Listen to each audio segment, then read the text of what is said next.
Hello, this is Tita Eats and you're with Soft Launch. O, di ba? Meron ako sarili kong YouTube channel. O, kaya sana sumunod kayo from my Facebook subscribers. Punta na naman kayo sa YouTube. Mali pala, followers pala. Mas punta kayo sa YouTube para mag-subscribe. Okay, so salamat ng marami for those who have already been following me sa Facebook. So, it's our chance naman sa YouTube para magkita-kita tayo doon. Anyway, madami tayong pag-uusapan today. And of course, this is just my virtual look, no? Ang ganda-ganda, 'di ba? Sana ganyan na lang. Pero hindi no, 'di ba? Yung nose ko, gusto ko rin iparetoke yan. Parang parang yung kay, taas ng IQ niya, in fairness. Mamaya natin pag-uusapan yan.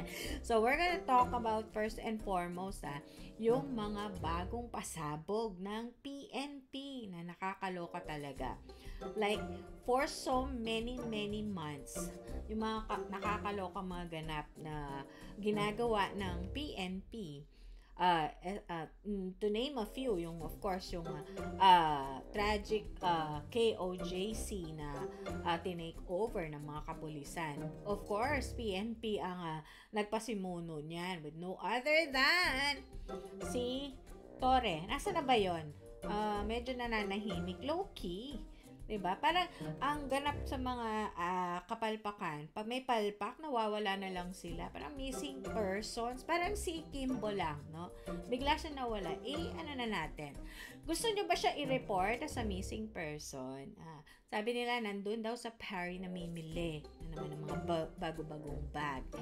Anyway, ang first topic natin, of course, is yun nga, yung sinabi ngayon ni Marbil na pilit na dina-downplay. Yan yung sinabi niya nga na it's okay to use drugs. Kasi drugay daw helps the police people na magkaroon sila ng stamina, no, sa kanilang trabaho. Imagine, ginawang Red Bull at saka ano ba yon yung Cobra, ang drugay. Ganon na lang para lang humaba yung oras. Pwede naman kasing dagdagan na lang yung kapulisan para hindi sila masyadong mapagod or maging sapat yung number ng mga enforcers at mga protectors ng taong bayan. Bakit kailangan ng drugay? O pangalawa nun, pwede naman kasi dagdagan ng sweldo para hindi na rin kailangan mag-overtime ng bonggang-bongga para maging sapat yung kanilang sweldo. Kasi diba, marbilis sa sa mga rason mo. Sabi mo, the economics of the use of drugs with Kem-Keming. Gagi, hindi pwede yung drugay. Taasan nyo na lang ng sweldo o dagdagan nyo ng manpower. Pero hindi yata tama yun. Parang nakakalok rin naman na yun ang inyong rason para ma-solve ang economic problems, financial, and also the resources you need to secure the country. Maling-mali ka dun. O diba, biglang dinownplay yan ni Loki kasi maling-mali yung sinabi mo. Ate, kahit sa beauty contest, bawal yung drugs. Alam mo yun. Bakit naman pwede sa police? May mga dala ng baril yan. Paano ko tinupak yung mga yan? Naglaban-laban yung mga neurons niyan sa utak dahil sa epekto ng drogay. O kaya na-overdose ng wala sa oras. Nasa kalagitnaan ng inkwentro. Iba yung natsugi. Yan yung gusto mong mangyari, diba? Tapos akala natin, no? Papalitan yung statement na ginawa mo sa pagkakalat mo sa interview mo kay Pinky Web. Di na downplay nyo. And according to the balita sa kaparangan is, yun nga, pinapa-downplay yon at all means at hindi ayaw spread yung ginawa mong palpak na interview. Diba? Ngayon, ando naman si spokesperson, si Jean Fajardo. Ito, hindi ko talaga siya type. Kahit nung nasa KOJC. Pero yung feeling ko, yung walang pag tinitingnan mo siya, walang kaluluwa ba, yung diretso lang wala talaga, see-through ka lang sa kanya, no? Yung parang magbabasa lang siya ng kanyang speech, ng kanyang report, walang emotion, 'di ba? So, ang sinabi naman niya, eto, mas malala siguro to eh, yung ang mga kapulisan daw nila, ang iba sa kanila, ay occasional users. So, occasional meaning pwedeng on social gatherings or on case-to-case basis, pwede sila mag-drogay. Diba? And she was talking about it like it was an everyday thing. O occasionally nag-golf sila. Occasionally nagtra-travel sila. Occasionally nagdodrogay sila. Yun ang sabi ni Jean Fajardo. So, ano nangyari? Are we normalizing this now, Jean Fajardo and Marbil? Legal na ba to? Kasi kung legal na to, i-legislate nyo nang hindi tayo nagkakahulaan dito. Hulaan dito rather. Diba? Is this a way for you guys to normalize what's happening all around with the famous, Voltes 5? Tan tan tan tan tan. Oh, diba? Normal na kasi, 'di ba? If the head is doing it, then the rest should be doing it para maging normal. 'Di ba? Minsan naiisip ko, baka lahat 'to, it's all really just one big cover-up story. Yang papahirap nila sa mga Duterte, portraying them as monsters because of the war on drugs, para lang sabihin mas maraming biktima na users kesa sa mga pushers. So, ang nangyari is, ICC is already in the Philippines, diba? According to the news, may confirm na dumating at umalis at ngayon ay may natitira pang 2 tao dyan sa Pilipinas, and they were sponsored by no other than guess who? B1 and B2 ng Kongreso. Diba? So, it all makes sense, diba? Make the Dutertes a monster, because the Duterte regime a monster for their war on drugs. Kasi nga, itong rehimen na to is okay with drugs. Diba? So, it doesn't really take a genius to figure that out, diba? Anyway, so tapos na tayo doon. Pangalawa. So, ayan na naman si Bagyong Marcel at nasa letter M pa lang tayo. At sa malayo pa lang, nakikita na natin may 3 na yata paparating na naman. And there are also massive and big typhoons. As of today, as of a current, inamin ng ating si Baby M na wala na pong pera. We have terrible funding problems. Diba? Nung una, ang sinisisi, maulan. Mahangin. Tapos, wala daw tayong magagawa. It's just too overwhelming. Dito lang tayo sa gobyerno to nakarinig ng mga magkanya-kanya muna tayo, magtago kayo kung saan kayo makakapagtago. Isalba nyo yung sarili ninyo. Diyan lang sa gobyernong yan tayo nakarinig ng mga ganun. Well, the government is supposed to protect its people, to secure its people. Pero pag sinabihan ka na ng, best, kanya-kanya muna tayo, kita-kits later, patay ang lamok. Diba? So, nakakatakot, nakakanervyos. Because in the last announcement of the president, he just said, we don't have the quick fund that we need. Samantala, at kakalabas pa lang, no? Sinabi ng ating kaibigan na si Dare to Ask, ang sabi niya, my God, ang pondo ay nandoon sa AKAP. Programa na naman ni Martin Romualdez. Unprogrammed funds na naman yan. At nakalaan na naman sa sandamakmak na ayuda. Okay? So, ayuda in aid of election. Diba? Diba dapat nandyan niya sa emergency funding, mga emergency relief, para biglaan makapagpadala ka ng tulong kung saan kailangan ng tulong? isa pang issue ko, ang mga pinamimigay, yung pabahay program. After, yung mga nasalanta. Pabahay ng mga langgam. Nakita nyo ba yon?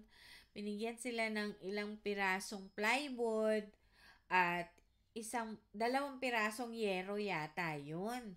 Di ko alam kung anong magagawa mo sa ganong binigay nila. Kasi unang-una, ibig sabihin, ikaw pa ang magiging dahilan, President Marcos, ng paghiwa-hiwalay ng mga pamilya.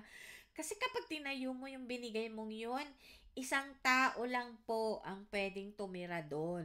So, ibig sabihin, kung apat ang miyembro ng pamilya, malamang yung nanay lang ang nandoon o ang mga anak. Kasi alam mo naman, nagsasacrifice yung mga magulang. O kung mag-asawa man lang yun, malamang yung nanay lang. Kasi syempre, yung tatay magsasakripisyo. So, magiging mitsa pa yan ng paghiwalay ng pamilya. Naisip mo ba yon? Grabe naman. At saka parang yung plywood is 4 feet lang. Ano ba yan? Alam ko hindi matatangkad yung mga Pilipino. Pero kailangan ba pagpapasok ka sa mga bahay na yan, lagi ka na lang nakaupo? Aba, hindi talaga pinag-isipan. At yung po mga ginamit na ang binigay ng mga plywood, sobrang ninipis. In fact, parang nagkalundoy-lundoy na, hindi pa naman nilalagay. Meron ng yupi-yupi. Anong klase yun? Paano mo gagawa ng bahay yun? Sa bagay, consistent naman eh. 'Di ba? Nakita nyo ba yung mga tulay? Yung mga tulay na walang bakal? Tapos yung mga dams or yung mga bridges. Oo, hindi. Yung mga infrastructure, yung semento, parang Diyos ko. Parang dinikit ng kanin na panis. 'Di ba? Paano ka naman?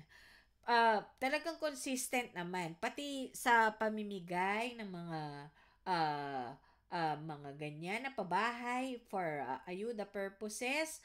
Pagkatapos ng picture-picture, wala na. 'Di ba? Masyado ng ginagamit na lang yung ganitong mga bigay-bigay para in the aid of, optics lang. So, naintindihan na natin ngayon kung bakit wala na pala tayong pera. Yun pala yun. 'Di ba? Tanggalin lang natin 'to ng konti kasi medyo maingay. Okay, ano pa yung susunod natin, no? Kailangan medyo aware lang tayo sa ating time at hindi tayo lumampas. Ano ba yung susunod natin sa ating pag-uusapan, mga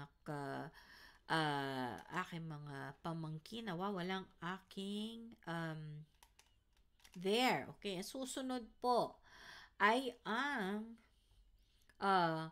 okay, yung hair follicle, ano ba yan? Hair follicle drug test. 'Di ba? Nakakatuwa ang nangyari. So, syempre, noong October 23 yata, nagpa-hair follicle test. Nag-volunteer for the second time around.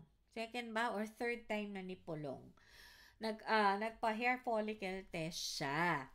At ilang araw lang, lumabas ang resulta na negative lahat ang follicle test ni Pulong Duterte.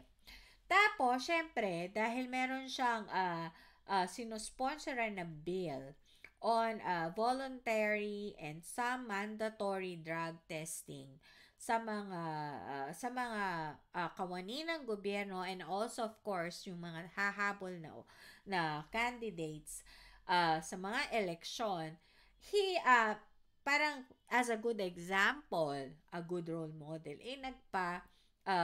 hair follicle test siya. At yung interval po ng hair follicle test niya is sufficient to say na hindi talaga siya gumagamit. Kasi sunod-sunod yon, no? Hindi kagaya ng iba dyan, ayaw nga magpa-first try. Alam nyo ba, kung nagpa-hair follicle test na kayo, magbuhat nung challenge kayo, malamang negative na kayo. Kasi 3 months lang naman yan, malinis na kayo. Ang problema kung hindi kinakaya ng sistema nyo na mag-stop kayo, talagang hindi kayo magne-negative. Kahit ano pang gawin nyo. Kasi ayaw huminto eh. Pero ano ang nakakaloka dito? Syempre, yung kalaban niya sa distrito doon sa Davao, hindi magpapakabog. Yung isang young gun na abogada. So, pumasa siya sa drug test. At siya nagpa-drug test din. So, sabay sila. Pero I think in different locations. And then, sa kakakulit ng social media fanatics, nasaan na yung result? Bakit wala pa? Samantalang sabay naman kayong nagpa hair follicle test. Aba, tinarayan pa tayo ng bonggang-bongga nitong ating young gun na to na newly happily married kuno na muntik niya magdemanda ng isang vlogger dahil lang sinabing magpapakasal siya. Tapos, after a few weeks, nagpakasal man siya. Dapat siya yata yung indemanda kasi parang nilagay pa sa alanganin nitong vlogger na nagsasabi pala ng totoo. 'Di ba? Anyway, so, nung lumabas yung resulta, hindi niya inilabas kagad. Ang tagal. So, ang interval was from that time na naglabas si Pulong. Tapos, recently lang, if I'm not mistaken, 2 days ago, siya naglabas ng resulta. At syempre, dahil Appalachians, kailangan talaga may pagkamaldita ang kanyang paglalabas ng result. Alam nyo pa, naglabas siya na kanyang urine pregnancy test on a stick. Para naman kapatid, para naman alam namin kung kanina jingle yung ginamit mo, kung kanino wiwi yan, no?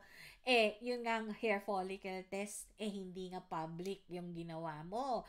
Only part of it, just to show that you were there.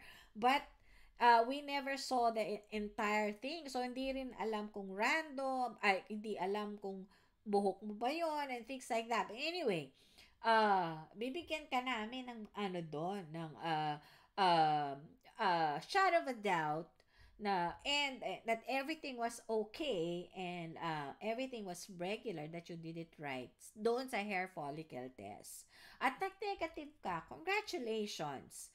Pero kailangan pa bang lagyan mo ng IQ test? Anong point? 'Di ba? Tita, alam mo ba na ang mga matitinding kriminal, mga serial killers, ang tataas ng IQ niyan. In fact, mga henyo yan. At kung yan ang yung pinagmamalaki ang IQ test, abay, totoo lang. Di ba? Meron ka na bang nakitang successful na kriminal na bobo? Wala, di ba? Marami ding baliw, mataas yung IQ. Kaya, kung ano man yung purpose mo sa paglalabas ng IQ mo, it just goes to show, ining, EQ ang kailangan mo, hindi IQ. Okay? Alright, next. Tuwadcom, kumusta naman kayo? Hindi na naman kayo sinipot ni PRRD. Bongga, di ba? Hindi rin kayo sinipot ni VP Sara. Hindi kayo sinipot ng mga taong gumagamit ng utak nila. Why? Bakit ka naman sisiputin kung bababuin nyo lang naman sila diyan sa inyong sessions? Diba? Sabi nga nila, di naman kayo judge, di naman yan korte. Ayaw nyo rin sumunod sa due process. Anong ginawa nyo dyan? Parang pupunta lang yung tao dyan para, ano ba yan? Kutos-kutosin nyo. Sabunot-sabunutan nyo, mura-murahin nyo, sigaw-sigawan nyo. Answer yes or no. Yes or no lang. Saka nakakita ng korting yes or no lang ang gustong isagot. Paano kung kailangan mag-explica ng tao? Maling-mali, diba? So, sa palagay nyo, yung mga tatalino ng mga niyayaya nyo dyan, sa bandang huli, mga pumupunta dyan yung wala na lang magawa at wala nang ginagawa. Example, Laila de Lima, wala nang trabaho yan, di ba? Kaya lang din nandyan. Si Father na laging nagmamakaawa na pakinggan nyo yung kanyang presentation. Kasi, yun nga, wala na nakikinig sa kanila. So, pupunta lang sila dyan kung meron silang mahihita sa inyo. And vice versa. If they're only coming to ferret the truth, good luck, wala silang mahihita sa inyo kasi yung truth nyo is different. Ayan, at marami pa tayong pag-uusapan sa susunod nating pagkikita. Siyempre, nasa learning curve pa ako, kaya pagbigyan nyo muna ako kung nagkakamali pa ako, ha? I'm still learning on how to produce my own videos. So, sana mag-subscribe naman kayo para dumami naman tayo. And feel free to message me kung ano yung gusto mong mga topics na pag-uusapan natin. Sa sobrang daming ganap sa Pilipinas ngayon, hindi talaga tayo mauubusan. But in the end, always take care of yourself, remember who you are, at huwag magpapagamit kahit kanino. Alright? See you soon. And this has been Tita Eat for the Soft Lunch.